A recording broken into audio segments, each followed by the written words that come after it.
Hindi sa lahat ng oras makakatikim ka ng masarap na dinuguan dito sa isla. Meron din niyang partner na freshly made na puto. Meron ding papizza si paring Renzel, kaya siguradong solid ang hapunan ko ngayon.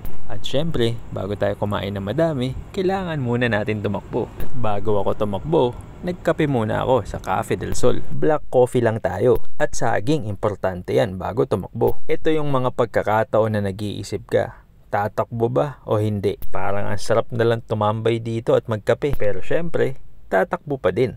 Tatakbo at tatakbo lang. Pwede mo namang gawin yung gusto mong gawin after tumakbo, di ba? Beach run ako ngayon kasi maaga ako natapos sa trabaho. At syempre, pag beach run, maliligo na din tayo sa beach. Sarap din kasi magbabad sa tubig before or after mag-jogging. Kahit madilim, hindi nakakatakot kasi madami pa rin naman tao sa paligid. After nga nito, pumunta na kami kina Kuya Den para maghapunan. Kasama ko si Jello at si Dane. Nagbiro lang naman ako sa na-request kong dinuguan. Tapos pinartneran pa ng homemade na puto. Ang dami ko talagang nakain yan, as in. Kapag ito ang pagkain mo, every bite is a perfect bite.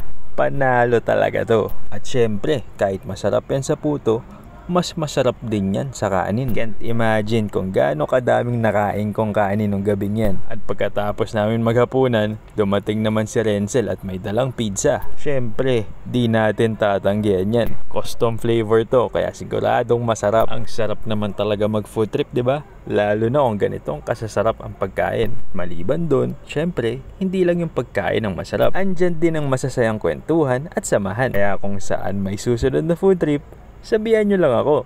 Food trip tayo.